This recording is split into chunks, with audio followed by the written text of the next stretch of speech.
Sammy Hagar just broke the silence. And what he revealed about Eddie Van Halen and David Lee Roth will change how you see Van Halen forever. Behind the riffs, behind the swagger, behind the stadium lights, there was tension, loyalty, betrayal, and a truth nobody wanted to say out loud. This isn't nostalgia. This is the real story. Sammy Hagar speaks honestly about Eddie Van Halen and David Lee Roth. And when he opens up, it never sounds rehearsed, never sounds sugar-coated, and never feels like another recycled rock headline, chasing old drama. It feels human. It feels reflective. It feels like a man who stood inside one of the biggest bands in the world and saw genius, ego, friendship, addiction, loyalty, betrayal, brilliance, betrayal, brilliance, and heartbreak all tangled together under blinding stage lights. When Hagar talks about Eddie Van Halen, his voice carries admiration mixed with pain. When he talks about David Lee Roth, there is respect layered with frustration, humor tangled with disbelief. This is not tabloid gossip. This is a survivor of rock history, telling the story from the inside. Hagar has always been direct. From his early days with Montrose to his solo success and then stepping into Van Halen after Roth's explosive departure. In 1985, he understood the pressure. Replacing a frontman like David Lee Roth was not just filling a vacancy. It was stepping into a cultural earthquake. Roth had turned Van Halen into a flamboyant, larger-than-life spectacle. But Eddie Van Halen was the architect. The restless musical scientist who could pull melodies out of thin air and bend notes into something the world had never heard before. Hagar says Eddie was both the most gifted musician he ever worked with and one of the most complicated souls Haver loved. When Hagar first joined Van Halen, there was excitement, almost relief. Eddie wanted musical growth. He wanted keyboards, layered harmonies, deeper songwriting. Hagar could deliver that.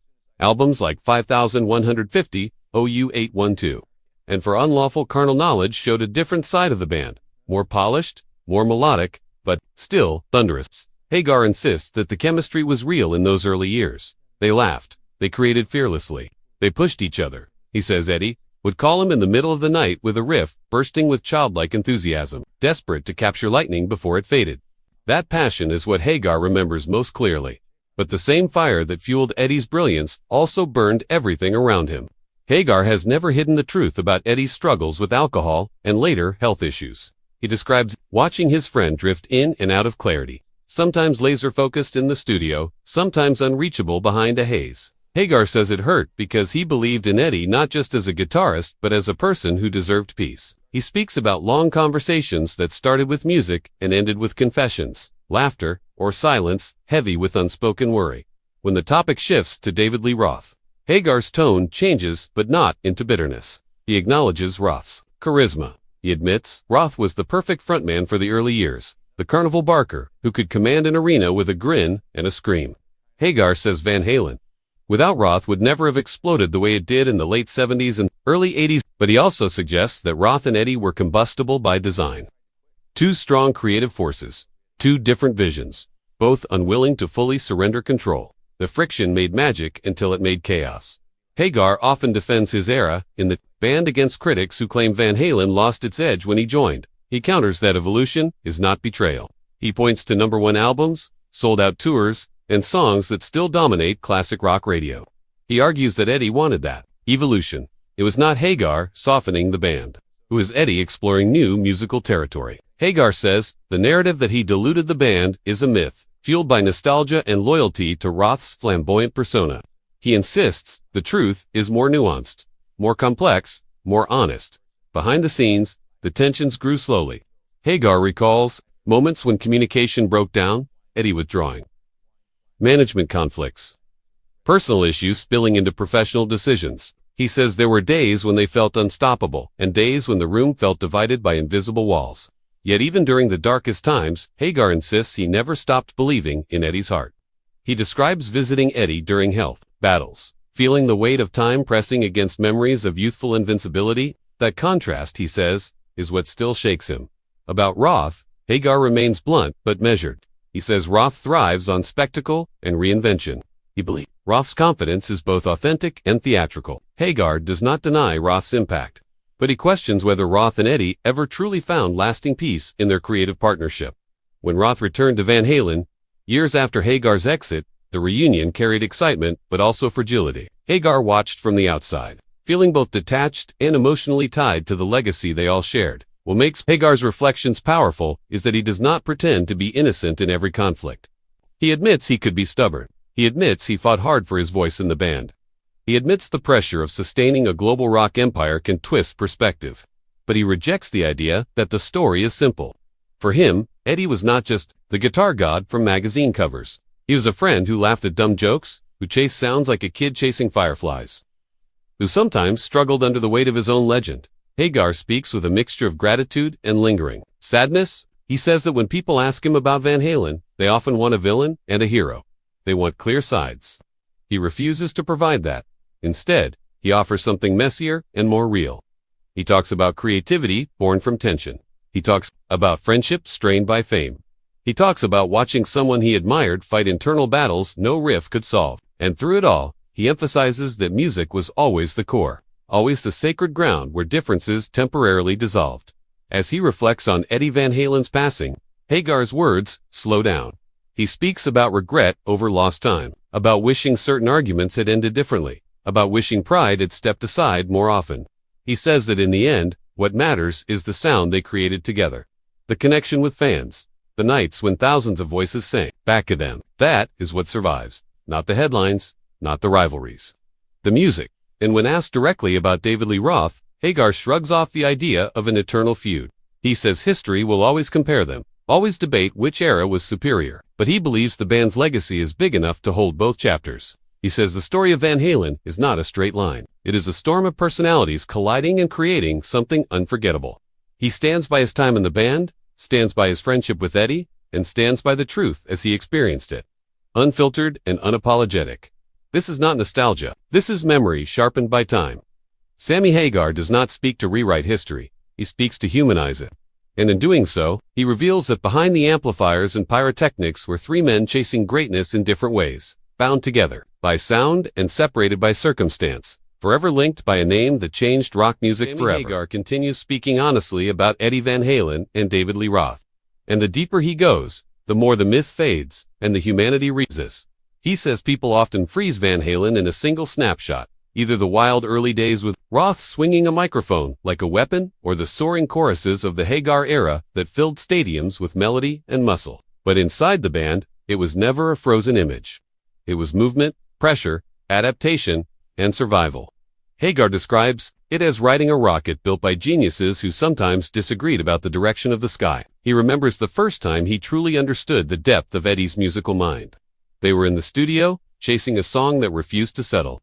Eddie kept adjusting chords, altering textures, stacking harmonies with obsessive precision. Hagar says he watched in awe as Eddie transformed frustration into innovation. That was the gift.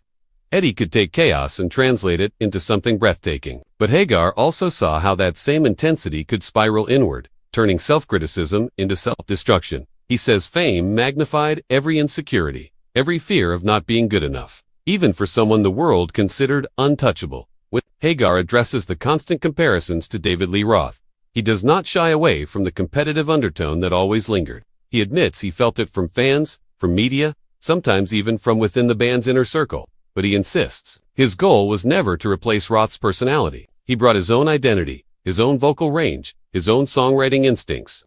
He says Eddie encouraged that at first, hungry for expansion. The success of albums during Hagar's tenure validated that choice commercially. Yet emotionally, the narrative outside the band never fully settled. Hagar describes moments when Eddie would reminisce about the early days with Roth, laughing about outrageous antics, recalling the reckless joy of being young and unstoppable. Those memories were not daggers. They were reminders of how far they had all traveled. Hagar says he never tried to erase that chapter. Instead, he wanted to build upon it. But history has a way of romanticizing beginnings and scrutinizing change. He learned to live with that duality. As tensions intensified toward the end of his time in Van Halen, Hagar recalls communication breaking down into fragments. Business disagreements tangled with personal struggles. Creative decisions felt heavier. He says there were meetings where words felt sharper than necessary, where pride overshadowed patience. Yet even then, he believed reconciliation was possible. He believed the bond forged through music could outlast ego. When the split finally happened in 1996, he says it felt less like a dramatic explosion and more like a slow fracture. Finally, giving way. Watching David Lee Roth eventually reunite with Eddie stirred complicated emotions. Hagar says he felt a mixture of happiness for the fans and a quiet ache for what might have been. He emphasizes that he never wished failure on them. He understood the magnetic pull of unfinished stories.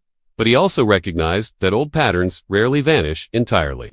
He speaks carefully here, not accusing, not mocking, simply acknowledging that certain dynamics are deeply ingrained. In reflecting on Eddie's later years, Hagar's honesty becomes even more poignant. He talks about reaching out, about moments of reconnection that felt genuine and hopeful. He says there were conversations that reminded him of the early days, of shared laughter and musical curiosity. He believes Eddie wanted peace. He believes Eddie carried regret, just as he did. But life, especially in the shadow of illness, does not always grant perfect closure. That unfinished feeling lingers in Hagar's voice. When asked whether he would change anything, Hagar pauses. He says he would have listened more during certain arguments. He would have pushed less during others. He would have tried harder to separate the personal from the professional. Yet he refuses to drown in regret. He says the music they created stands as proof that the connection was real. Songs are time capsules. They capture emotion in a way memory sometimes cannot. Every time he performs those tracks, he feels Eddie's presence, not as a ghost of conflict, but as a partner in creation. Regarding David Lee Roth, Hagar acknowledges that rivalry will always be part of their shared story. Fans will debate stage presence, vocal style, authenticity. But Hagar believes both eras contributed essential pieces to the legacy. Without Roth's swagger, the band might never have exploded. Without Hagar's melodic expansion, the band might never have evolved. He sees it not as competition, but as contrasts, two different lenses focused on the same blazing core that was Eddie's guitar. Hagar also reflects on the burden of myth. He says people often forget that rock legends wake up with the same doubts and vulnerabilities as anyone else. Eddie, despite being hailed as one of the greatest guitarists in history, sometimes questioned himself.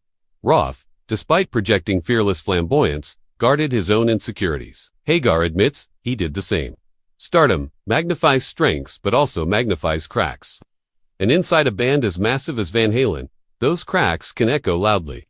In the end, Hagar frames the story not as a battle between frontmen, but as a testament to creative fire. He says Van Halen was never about one personality. It was about collision. It was about risk. It was about walking into a studio or onto a stage and daring to be louder, faster, more melodic, more daring than anyone else. That daring spirit came from Eddie's restless hands on the fretboard, from Roth's fearless showmanship, from Hagar's soaring vocals and drive to connect. Sammy Hagar speaks honestly because he knows time has stripped away the need for performance. There is no chart to climb, no rivalry to win. There is only memory, gratitude, and the hope that fans understand the full picture. He does not deny the conflicts. He does not polish the rough edges. But he also refuses to reduce decades of history to simple feuds. He wants people to remember the laughter in the studio, the electricity in the arenas, the moments when three very different men found unity in sound. As he looks back, Hagar says, the legacy of Eddie Van Halen is not just technical brilliance. It is emotional impact. It is inspiration. It is the reminder that creativity can erupt from imperfection. And when he considers David Lee Roth, he recognizes a performer who embodied a fearless era of rock spectacle.